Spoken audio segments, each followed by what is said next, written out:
The Internet Audio, KCIA1.com, presents the IC and BS Chef Show with Shulamit and Yoni, and here is IC Iron Chef Shulamit. Hi, this is Shulamit. Tonight we are going to be doing ramen noodle soup. Now a lot of people buy this at the store for like a buck because we're on budget week. Remember we got challenged today. Get out of my kitchen, though. Get out of my kitchen, both of you, right now. We already have the culinary enthusiasts coming in to encourage. Out. Out. Ramen noodles are a staple in Japan. They're a wheat-based noodle, so you can't just go by like angel hair or what have you and make it work because it's a wheat base. Now what I do, here are 2 packs. Okay? Budget meal week, so it's easier to do it that way than make your own because then you have to have a pasta maker and all that stuff. So these seasoning packets, well, this is what we bought. I want to give them credit. Okay.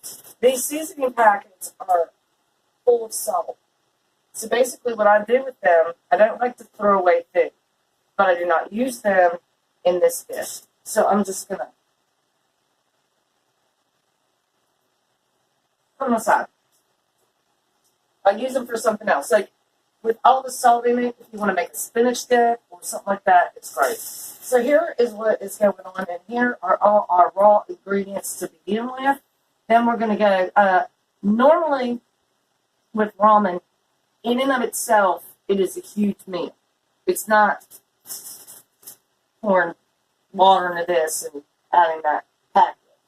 It consists of earth food, seafood, and egg. So normally you don't have an appetizer with it, so I'm not going to make an appetizer. I mean, if you want to eat a lot, you can, but this is going to be a hearty meal. So over here, what we're doing is for Yoni, because he doesn't eat seafood, his side dish is going to be a cucumber salad. I have vinegar, all. I boiled these carrots down, this size carrot. You can clean them. You don't have to skin them if you want to skin them. That's just fine too. And a tablespoon of ginger. We're going to do a very, very common staple in Japan is a carrot ginger dressing. Now for the ramen itself, we're going to do equal part. We've got about 4 cups of water boiling. And over here we have a chicken breast simmering down. You can bake it.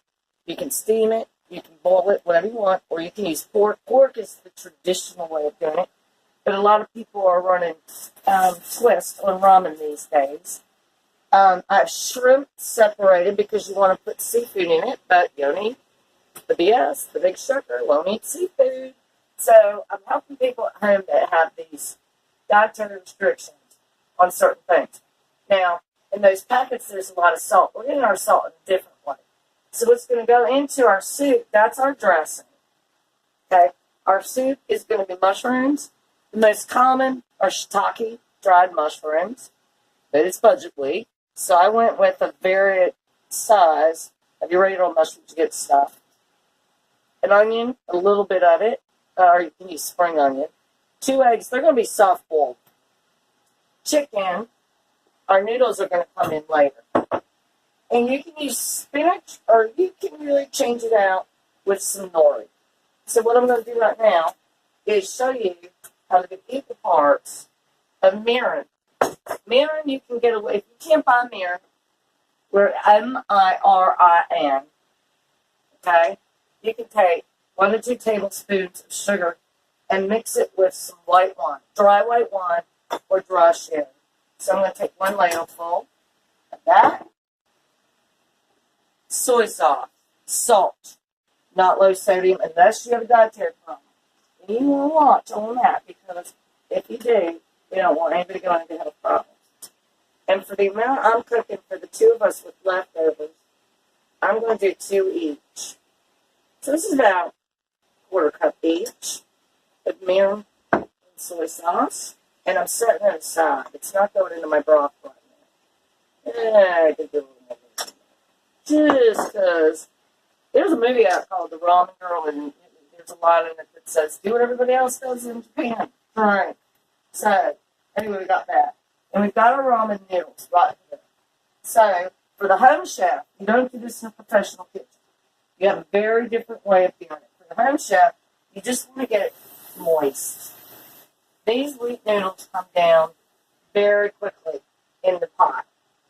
And then, having said all of that, y'all are wondering, okay, well, Yoni's getting the cucumber salad. What's Shulmi going to get? I'm making a side of shrimp, because I don't want the shrimp taste in my broth because of him, or I normally would. I'm going to do a shrimp cocktail with a bean chili sauce. And we're going to keep this aside for that. We don't want it yet. We don't want anything yet other than to set our seaweed aside, chop our onion in. There's no salt in here. We're going to be adding plenty of salt to our broth. Okay? Grab that inside. And then we want to stems on, just lightly chop. You don't even have to go chop, chop, chop. Just lightly chop mushrooms, whole, throw them in. This is going to be a smoky bacon. And then we're going to have to wait on our chicken. We are going to have to add a little bit of water. That's right. And we'll be back. Yoni's going to be taking care of the sugar cookies. And I'll show you how to put together that carrot ginger dressing. And we are back. So we added the 2 raw eggs in the shell to soft boil them. So I'm going to watch the clock for about 5 minutes on that. And now we're going to just make our carrot ginger dressing for Yoni salad. You just take your, see how pliable they are? You know, they're mushy. Like if you were to make sweet potatoes. Consistency. Got to pour a cup of those. We're making the spicy. That is a good tablespoon half of ginger. 1/3 cup of just regular old vinegar. 1/3 cup of oil. That's all you need. This is a very simple dressing. That's why it's a staple in Japan. Like I always say, I don't use those plastic things, so I'm just going to hit it liquefy.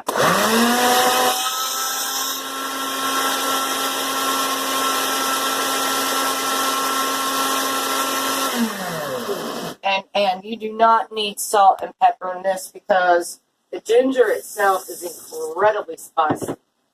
And there's going to be salt in your ramen soup. And it will load up on salt. We're just going to pour it there. Leave the rest be. It's not spicy like chili sauce spicy. It's spicy in that the ginger's got its spice going on. So over here, I've got some lettuce chopped up for Yoni with the skin on and seeds because that's the way he likes it. The Japanese are very big on fresh vegetables. Huge on fresh vegetables. So we want to do that. And it's a side, so that's about all I'm going to cut. I'm going to put the rest back in. Now, for me and my shrimp, I'm going to do something unique with the tomato. It's a Roma tomato when we come back. In the meantime, I want to start adding my mirin and soy to my broth. So we did equal parts. The broth is the key. When they do judging talents and stuff in Japan, I started Japanese cooking when I was around 24 years old. So that was, last year. Last week. Last week. They judge on the broth. They do not judge on the chicken over here, the eggs right here. Pork is a huge staple on it, or the shrimp. You got to get that broth in. You don't want to add too much to it.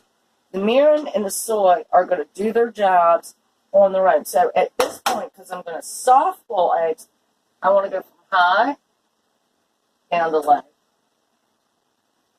This is a home-cooked version. In the professional, the commercial kitchens that I've worked in, it is an all-day process. But I'm just getting this down to your home table for you. So they're soft cooking. I got about 2 more minutes on them. And now what I'm going to do, you think I'm kind of bored? I like to use the little ones because the less you portion, the less you eat. And this is just for the two of us. So I'm going to take that chicken out, turn my heat off. And at this point in time, the chicken's going to be like rough. Okay. You know, it's not going to be, it's cooked enough for you to eat it and not get food poisoning, but it's tough. See that? And so it's just the two of you, and it's two of us, you and me. I'm going to take the larger size for you, and the smaller size for me, and now we're going to get it made. And we're going to add that. And so now we have our full broth, and also our meat. Now what I'm going to do, because shrimp don't give off flavor on their own, I'm going to quick steam them. Really quick. This is taking double the of your steam. And I'll put right over there, and I'm not going to do this long with them because I just want them to get pink. Then I'm pulling them aside. And then over here, we have, well, I'll put this back. We've mashed our beans, and I decided, against chili sauce, I decided to go brave. And that would be wasabi. Asian horseradish. This is going to be hot. I'm going to put in about 1 teaspoon. I'm going wild tonight. Should have put out the wild China. Yeah, the animal. The animal in all of us. Let's see. So what I'm doing is, in Asian cooking, bean paste, you know, we all know that they like rice, you know, because they got the rice patties, soy, beans, and all of that. But bean paste is a very big staple because this is going to take me a very long way. With this, I am going to put in some salt and, yes, some pepper. And I have a teaspoon of salt, pepper to dash, and now I'm going to kick it up one other notch because I'm going to be marinating it down, okay? So don't get me wrong, I'm not going to die tonight. I'm going to take a pinch of crushed red pepper. And this is going to be an incredibly spicy bean paste. And I think you'll like what I do with it. Now, this is only about 1 cup of black beans that were cleaned, boiled down, and then mashed. So with it being a paste, it's not going to go right on the shrimp. I am going to do something with this and lettuce. Or you could use bok choy or spinach or whatever green you want. You could even put this on, like, I don't know, whatever green vegetable you want. Let's taste. Now, if my nose hair is burned and I start slapping the counter, It's hot. I have done a very good job.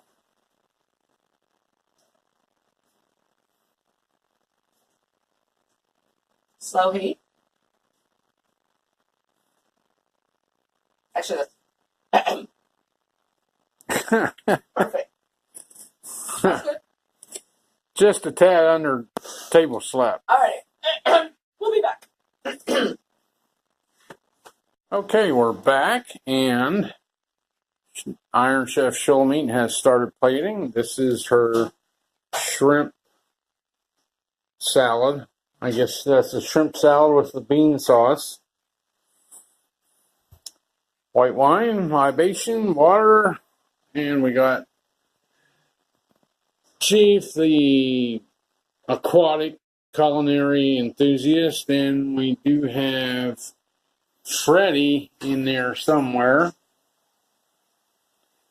And here is my libation of beer, which is normal. I have my salad. Here's one of the culinary enthusiasts,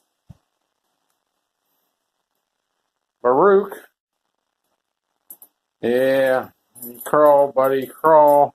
Yeah. Yeah, here's a vicious one. Then we got Bo, the other one. And let's head back to the kitchen, where I do believe she is putting some more things together. Yeah. So at this point, I'm going to take the chicken out, set it aside. Plating ramen is a very interesting experience. So I'm going to get that aside. I'm going to peel my eggs here soon. The onions and the mushrooms are going to stay in. I'm going to take them out as I shouldn't say plate, I should say bowl. But we have a serious broth going on. Now we're only going to take, because it's just the two of us, we're only going to take, we've soaked it. So you want it to be real stringy and moist before it even goes in. Actually, let's do both. Sure, why not? Let's just, I like my ramen noodles. Yeah, and I said, this is a wheat-based noodle. You can buy it in a dry package, or you can buy the cheap kind. We are on budget week per challenge from Mr. Majestic. Hi, Chairman. This does not take long. You want to really watch it. And when I call them, I like to call them tweezers, and people make fun of me for that, especially in commercial kitchens. But that's what they are. Tongs or tweezers. And we'll make sure you pull it apart. This is the most important part of ramen soup. Okay, so we've stuffed the mushrooms in there. The noodles are coming down. Our chicken is cooling. We're going to peel our eggs. And now we're going to take, like I said, you can use spinach or nori and put that in there. And that's going to cook, real quick. So the base of this entire thing is your broth. And that, in culinary contests, are what you are judged on. Not the quality of your chicken or pork, whichever you decide for landline. Not the quality of your soft cook. And they take that all into consideration, of course. But here comes it takes people in Japan upwards of 10 years. Some will say more, but upwards of 20 years to be able to get a Master Chef certification in ramen. And it's funny because in the United States of America, it's called the cheap food. You put some water in a pot, you add the noodles, you add the seasoning, and it's done. No, ramen is a big deal. So I pulled this steamer thing up because you might think I'm going to strain my noodles. No, I'm not. What I'm going to do is, here we go. I don't know where I put that. I'm going to strain them up like so. See how it grabs with the seaweed? It would do the same thing with the spinach. Pull them up like so. And get them all out. Or to the best of your ability. Okay? I know people are going to experiment with this. This takes a long time to learn, just like sushi. I started in my 20s, so if you've got if you want to stretch, like one thing you could do, I guess, is you could put this on top of a big bowl, drop some noodles, and strain it all out and do it that way. But this is the way it's done in the kitchens. Okay? You are going to leave a little bit in there. Not much, but a little. And you'll notice they're not brown. You would think they would be. In most Asian dishes, when you use noodles in a stir fry or whatever, they come up brown. Not in this case. We want the whole noodles out first. And we want the little renegade remnants left behind. So this is going to be over here. Our chicken is there. Now we have a remnant. Well, I got another one. Come back to me. Come back to me. There. There. I want to start getting all these chunks out. Mushrooms, onions, etc. Because the way we're going to put our bowl together is going to matter on appearance. Technique and appearance. We can, as I said, leave some remnants in here. But we want to take out as much as we can as possible and put it into a big bowl. Because then we're going to literally handpick our serving bowl, which, as you can see, is going to be a full meal in and of itself. Now, you eat this with chopsticks for the noodles and a bent spoon. Japanese spoons are very popular. Or you can bend a silver spoon like I did to help the home cooks at home get away with, murder, so to speak, on silverware. Chopping out all the big vegetables. Takes a moment.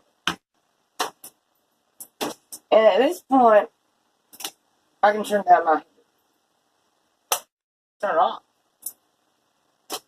Still pulling out noodles. Pulling out stew. But I want, the best thing is to have, once you get to that point with your tweezers, you put them aside. And then you go with the strainer. But you want to get the most out in chunks as you can. So now we're just going to strain. Or, no joke intended, you can strain or drain. Just make sure that you've got a pot underneath the pot you're cooking with so that your broth remains intact. The broth is what we are looking at. Everything else is just icing on the cake.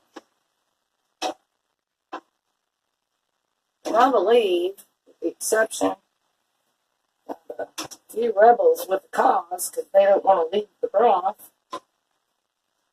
we have most of it out. So when we come back, that's right. When we come back, I'll show you how to put this stuff into a bowl and have a really good meal, Japanese style. And so we are back. Now, traditionally, ramen noodle soup is served in a very wide bowl, like about that, because it's tradition to eat the noodles and the beef and the seafood and then drink the broth. We're not doing that for our purposes because we're not having that much of it. It's getting late. So all you want to do is scoop your broth. So you notice I didn't add any spices to that. But we want a good portion of broth.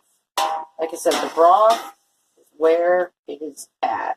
I'm going to do one bowl in a glass bowl to show you how it should look. And I'm going to do it minimally. Clean my hands so we're good. Okay? And then your chicken is going to stay whole. Or your pork or your beef, whatever you choose to use. It's going to stay whole. Just like that. Then you're going to pull out your spinach. And your mushrooms.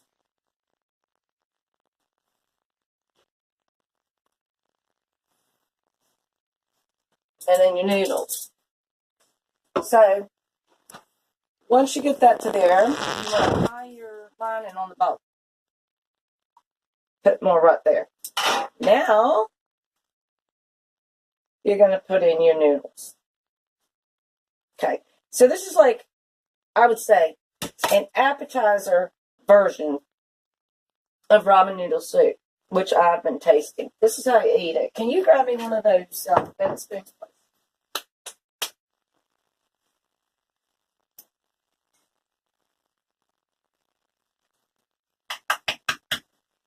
Okay. So for your noodles, it's not, be careful. So for your noodles, you're going to use your chopsticks. All right.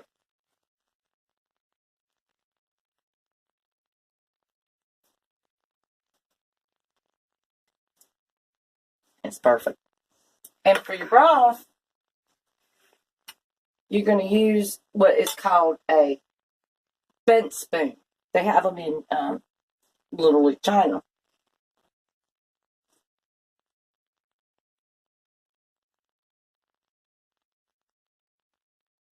Then you can put them both together. That's going to be my bowl because he's not going to want them with mushrooms.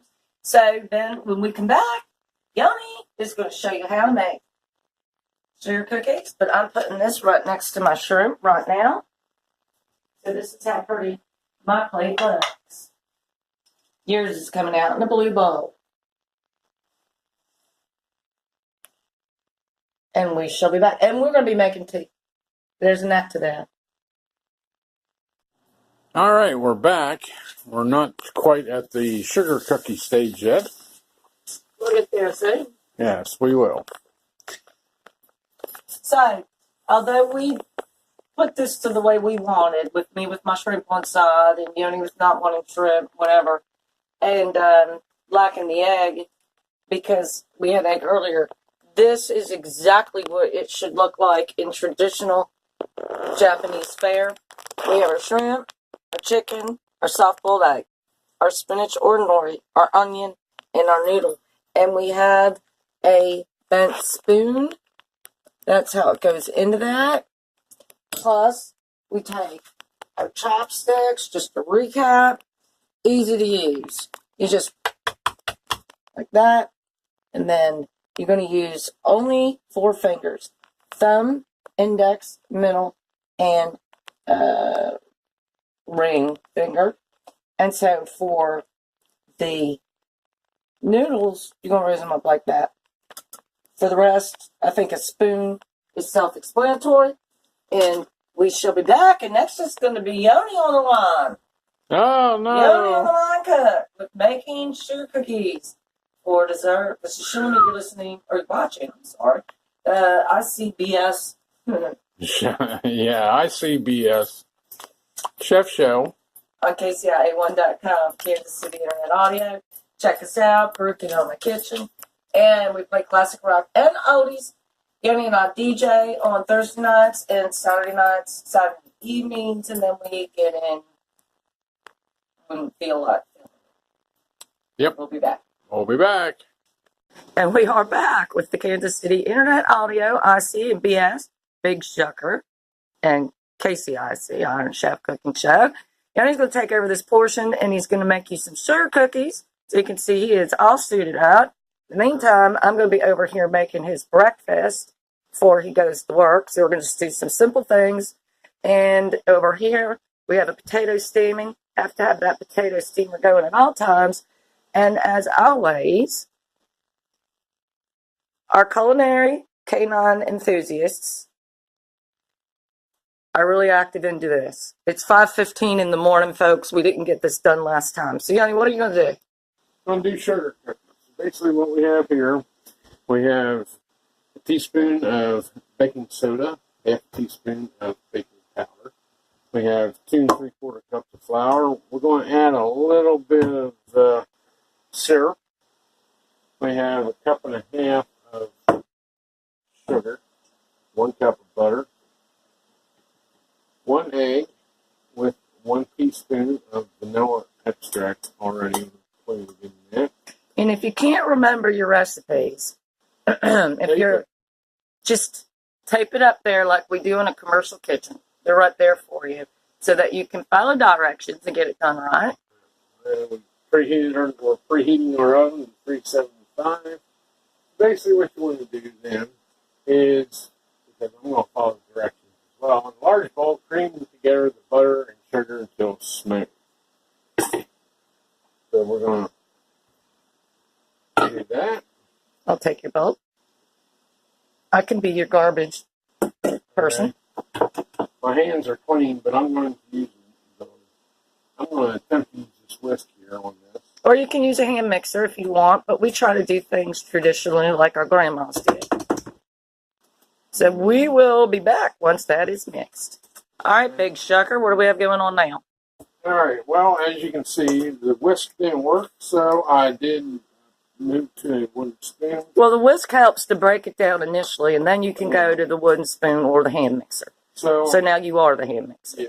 So now we're at the smooth stage. Now you want to add in your egg and vanilla extract.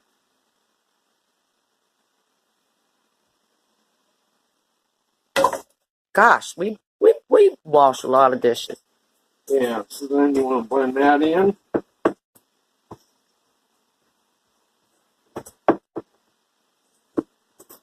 And at this point, we're going to start adding other ingredients.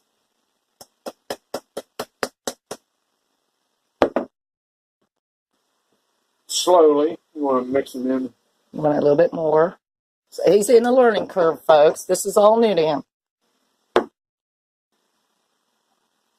And I'm not the best film person, so I'm sorry if I'm giving you motion sickness. Well, I'm moving around here in the background too. Like I say on YouTube, it's informal but fun.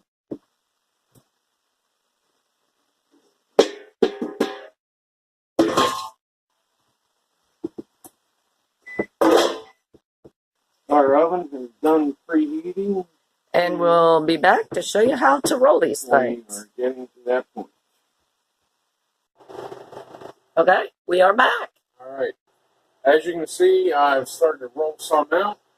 Basically, just when the hands are clean. We wash our hands all the time. Yeah. Basically, you want to get about that much, or it depends on what size cookies you want. About a tablespoonful, heaping tablespoon. All you have to do is just roll it up like that. Put it down on your pan and in the oven, and they will be in the oven for 8 to 10 minutes. And in that time, I'm going to get your breakfast together. So we'll be back. We can get more ready. And then you only have one pan. Do that.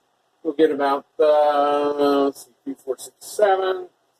You could get 8 out of that if you want. 15 to 20 cookies out of this one batch. Alrighty. So, also, you can freeze that dough. If you only want to make one pan, You can freeze it.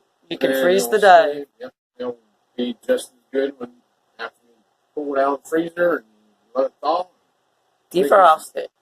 Or you can split it into like 2 bags if you only want to make one pan at a time. That way you only have to defrost one pan full.